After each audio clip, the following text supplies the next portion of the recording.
Following last week's announcement of a deal, one of the key areas of focus is our very own Main Street. While specific details are still being worked out, the potential changes could have a profound effect on this historic stretch of street that's been the heart of Gibraltar's economy for generations.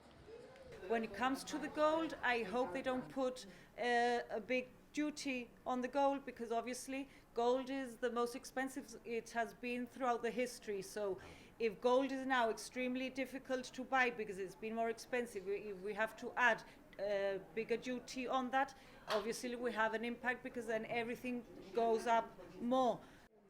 For me, the French has always been a safe haven, because for me it means a lot of security.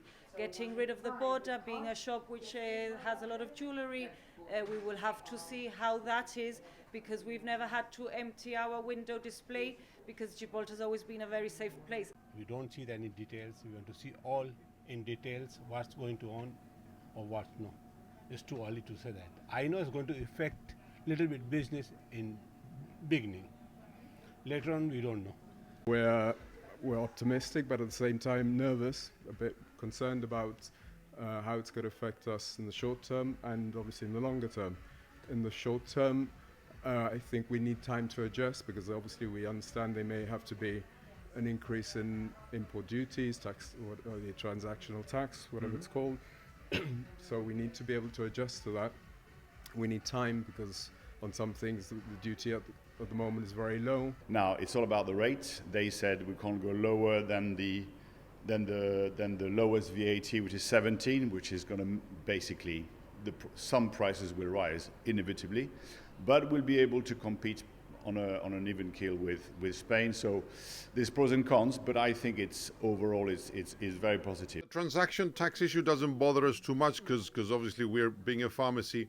It's medicines which do not pay duty on entry in Gibraltar. Obviously it's National Health Service. National Health medication.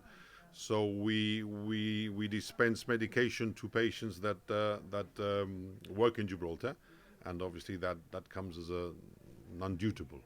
So that won't affect us too much. On the shop, well, all these things might pay that transaction tax, 70%.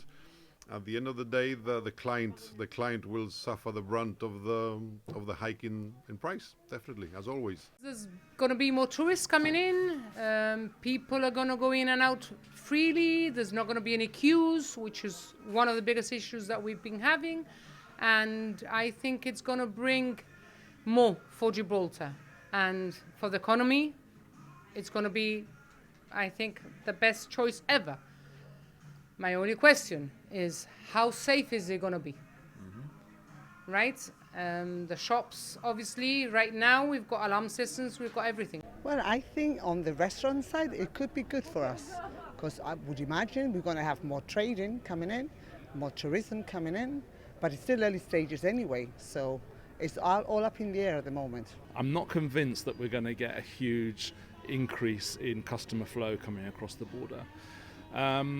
To do with British brands and everything else, there is the issue of possible additional tariffs for those companies that bring stock from the United Kingdom, and that is a big worry for us.